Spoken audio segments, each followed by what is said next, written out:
Tuloy ang banat. Tuloy ang banat sa mga salot at mali sa lipunan.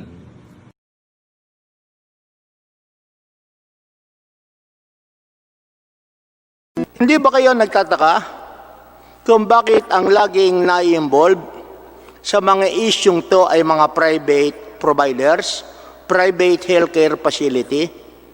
Meron ba kayong na-file na criminal case? Oh, wala na makakasagot sa inyo. Who will be the most competent person? Mafia na yan, embedded. Even if you change the head, as long as they are still there in the Philhealth, there will be no significant change. Kaya tinatanong natin, simple, nagkaroon ba ng mga prosecution? Wala. Pagkatapos, I will be asking an update regarding the case of WellMed and the other dialysis centers whose cases were dismissed by the Quezon City Regional Trial Court. Ito bang inyong community-acquired pneumonia 3, moderate risk, na kung saan nagbayad kayo ng 10 bilyon, ni-require nyo ba ang healthcare na yung kanilang mga claimants must undergo x-ray? O hindi? Hindi po. Hindi. So, base na lang sa stethoscope, sa tunog. So, paano madidetermine nyo na talagang tama yung yung claim? Kasi ang laging sinasabi ng COA, it is always a case of upcasing or bloated or superstitious claims. Mr. Chair, we issued several policy statements with regard to and guidelines with regard to several cases. I will have to check lang po. I will have to check lang po with regard to the pneumonia if the chest x-ray is a requirement, just to be sure po. You will assume? No, sir. I will check lang po in our policy statements if the chest x-ray is a requirement. Diyan nga medyo kami just to be sure nagtataka. po.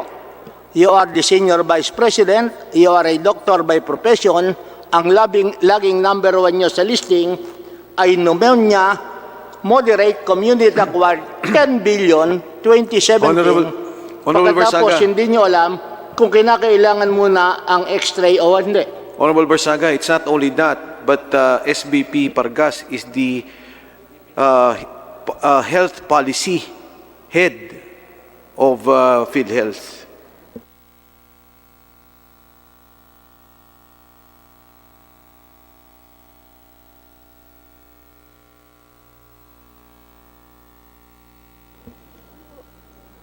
Honorable Barzaga.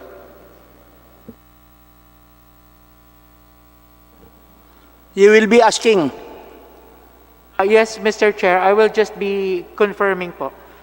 And I'll check lang po. We will just wait for the answer. I will submit po the criteria that we have right now. Ang tanong po ni Honorable Barzaga, simple lang. Stethoscope lang ba o may x-ray? Dahil yung palang sinasabi nyo, wala ng x-ray. Sorry again, Mr. Chair. I will just have to check to make sure if the x-ray is a requirement. Okay, I'll go to another point. Well, we have the case of case regarding the dialysis, in which case ang pinag-uusapan na naman natin yung case rate na bloated or fictitious ang mga tao na dinadialysis. And if you will recall, ang mga involved dito ay private healthcare facilities. Tama ba? Yes, Mr. Chair. No public healthcare facility was involved insofar as the bloating of claims of dialysis is concerned. I will have to check that with the legal. But you cannot cite one. None Okay. at the moment, sir. Then, nagkaroon din tayo ng isang issue regarding the cataract operation. As a matter of fact, you even specified yung mga cataract eye clinics, yung mga eye clinics na nag-conduct ng mga cataract na bloated ang mga claims. Do you recall that? Yes, Mr. Chair. And can you also recall na itong mga cataract clinics na to na involved doon sa bloated cataract claims are also private clinics? I will have to check, Mr. Chair, if these are just private clinics. But yes, as far as I know, yun pong mga naging scandal before involves private clinics. Hindi ba kayo nagtataka kung bakit ang laging na-involve sa mga isyong to ay mga private providers, private healthcare facility?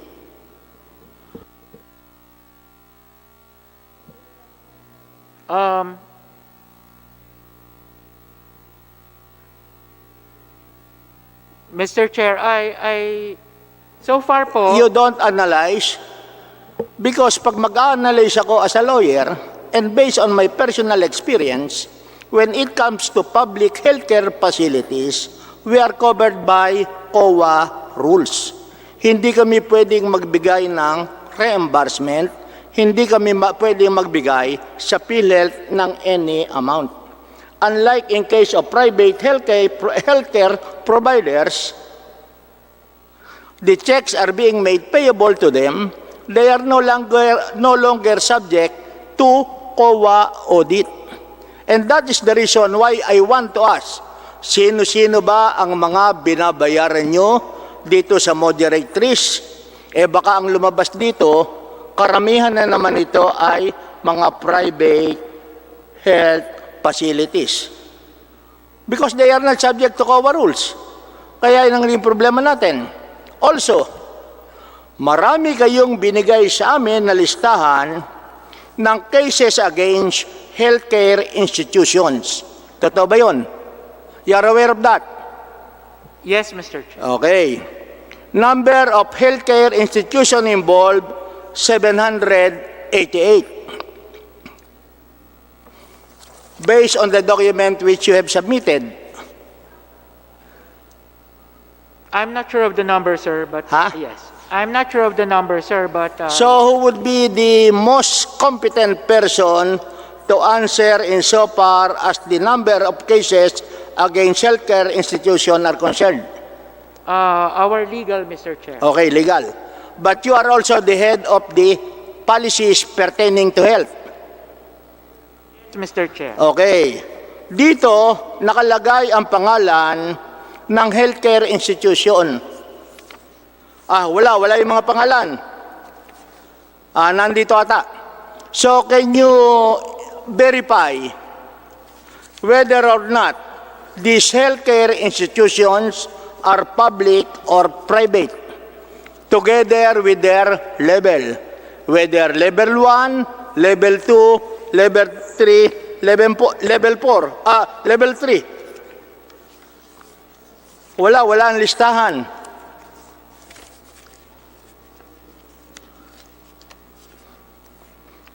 Meron din kayong mga listing ng doktor. Ang tanong ko, itong mga kasunto started calendar year 2000 to 2019. Meron ba kayong na-file na criminal case? Mr. Chair, I think our legal is online. As the legal. Who's the legal who's online? May we know? Attorney, sinong legal nandiyan natin? Is Attorney Del Rosario is there?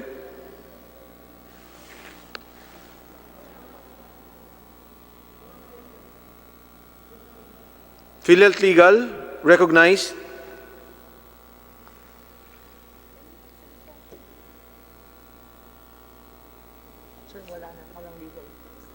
Oh, there's no legal, Honorable Barzaga. So, who would be the most competent person to answer this inquiry? so that we can require his or her presence either physically or through Zoom meeting.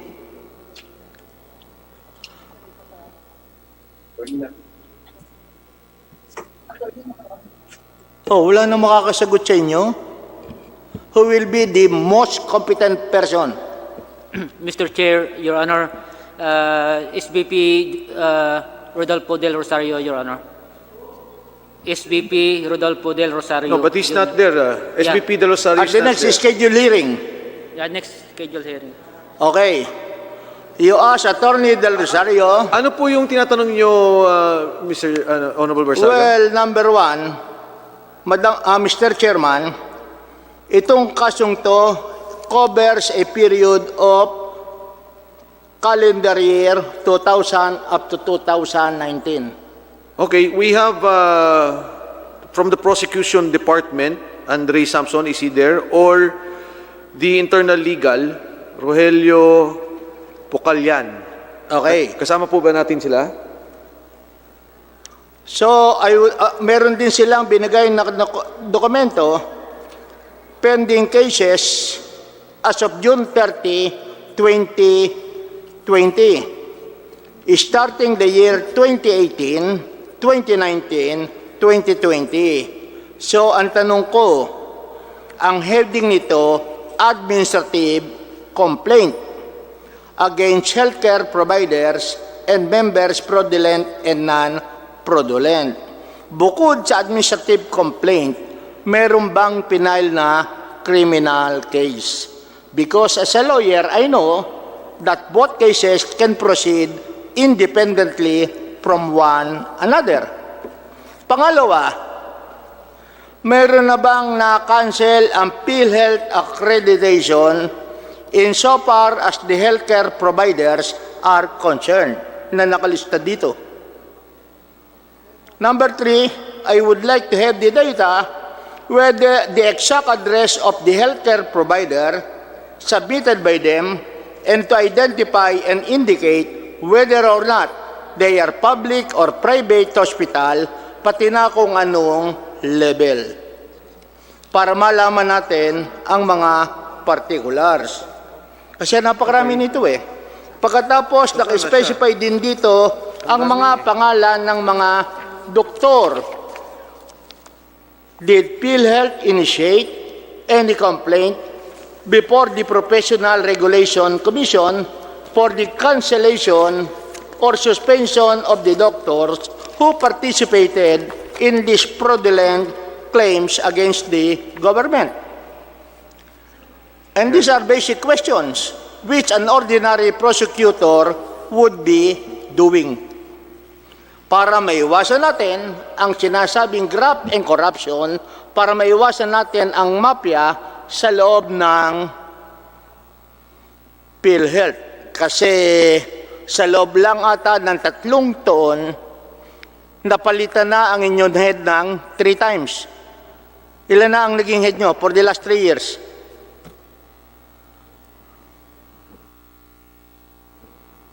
Would anyone reply? Can you not reply?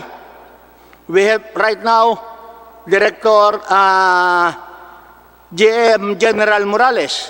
Before General Morales.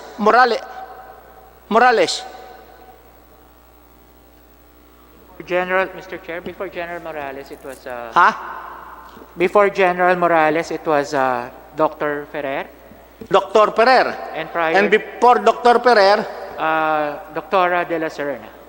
and all of these were made during the incumbency of President Duterte. Yes, Mr. Chair. Notwithstanding the desire of the President to clean Philhealth, it seems that changing the President will not be the remedy. Kasi ang problema nga natin, sabi nga ng mga senador at iba nating kababayan, mafia na yan, embedded.